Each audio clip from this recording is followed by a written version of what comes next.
Okay, let's talk about this a little further. We're joined by not only my colleague Jessica Taneja from Kazan live with us, but also got our expert guests with us. We've joined by Dr. Tanvi Madan, Senior Fellow of the Brookings Institution from Washington, D.C.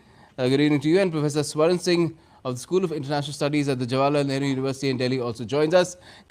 What do you make of it, Professor Swaran Singh? Because the Foreign Secretary in his briefing also said that very soon there will be a meeting of the special representatives at an earliest possible date, and possibly when you talk about overall ties, even the foreign ministers of the two countries could meet within a span of even this calendar year. Gautam, China and India have been negotiating border from late 1980s, 1988 to be specific. And that underlines the complexity of the issue of this world's largest disputed boundary between world's two largest population countries. And of course, the nature of territory is again very complicated. So first of all, it's not an easy thing. It's not a boundary dispute. It's a dispute of about 138,000 square kilometers of territories, claims and counterclaims.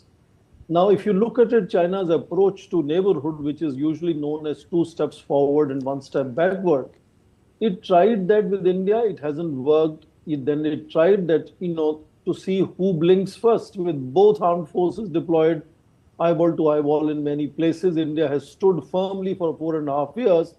And India is the only example in the neighborhood which has made China to go back to the negotiating table in that sense.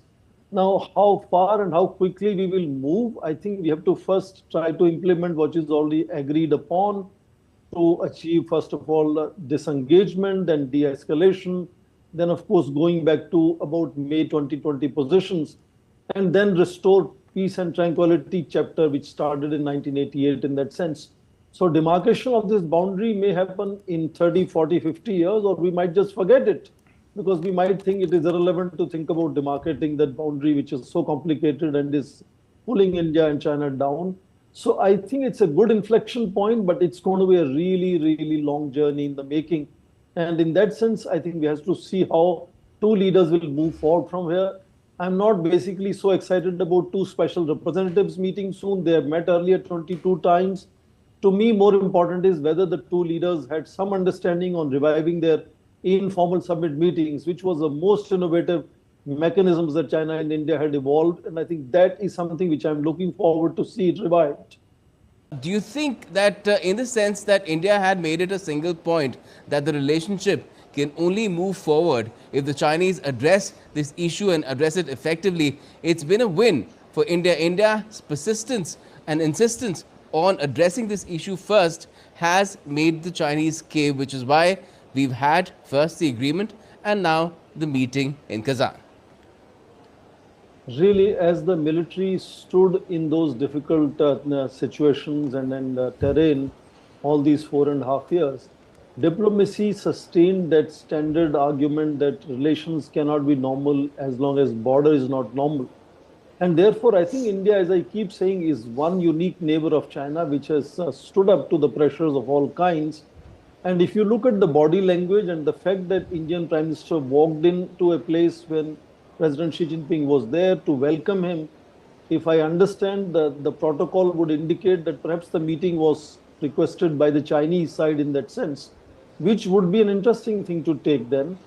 Compared to how China behaves with the most of other neighbors, including, in fact, with So why do you think China has been so eager to, start normalizing ties with India? Does it have something to do with the kind of economic headwinds that China has been facing? It sees India as the world sees it, as a great destination for investment and doing business with. And that has been hampered in certain spheres, although trade is blossomed still, and China has, it exports almost double the amount that India exports to China.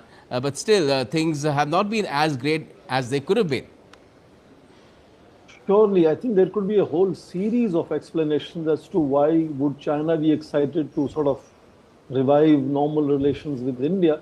And since you alluded to the economic deceleration of China in last few years, and India's economy growing at 7 and 8%, not just China, much of the countries would think of India as a good investment destination. And looking at the fact that India is likely to become third largest economy, China can easily think of investing 200 or 250 billion dollars in India, provided India is welcoming and willing to take that in. And likewise, the trade can definitely go up to $500 billion dollars, given the fact that both are large economies in that sense. And China understands that potential of India. And second, I think it's also the rising stature of India, the way India is welcomed now increasingly around the world, uh, made China understand that bullying India is not delivering, is not working on the ground, and both sides perhaps started realizing what is called mutually hurting stalemate for a long period of time. And in that sense, I do believe that efforts must have been made on both sides. But what I'm underlining is that China's behavior with other countries, you look at how they behaved with Australia, what is called wolf warrior diplomacy. Chinese have never behaved with India in the same fashion, because I think India, in that sense, is the largest neighbor with its enormous potential increasing its acceptability around the world in that sense. So Chinese understand that India is not like any other neighbor of theirs, and therefore the way they have to engage with India has to be different. And India's diplomacy, foreign policy has seen also an increasingly assertive tone, whether it is on Russia versus Ukraine issue, or it is in Middle East. Indian Prime Minister held a meeting with the new Iranian president, for example. So the new self-confidence of India again must have somewhere made Chinese understand that they perhaps need to evolve much more different and innovative strategy in engaging with India. And in that sense, as your report just said, we don't know the exact, details of what has been agreed on the ground, but it was good enough to have within 72 hours two national leaders coming face to face and having a delegation level meeting, and giving a clear indication that we are going to go back to normal relationship with special representatives meeting as soon as possible. So in that sense, I think that this is a kind of an inflection point. I understand Chinese have definitely made a major dent on the way they deal with neighbors, and India has continued to stand by the same narrative of relations not being normal as long as the borders are not normal in that sense. So it could be seen as a bit of a patting our backs in that sense. But we also have to see how it moves forward, because the enormous distrust quotient that is there between China and India. I hope this moves forward as fast as from I April. guess, I guess cautious optimism will be the byword in the coming months, at least, if not a longer period of time. And if indeed there is disengagement followed by de-escalation at the line of actual control, the de facto border, one perhaps should also wonder where all those troops, the Chinese troops that have been placed there, where will they all go? Will it be a different front? Thank you for joining me for the moment, Professor Swaran Singh, and my colleague Jessica Taneja from Kazan in Russia.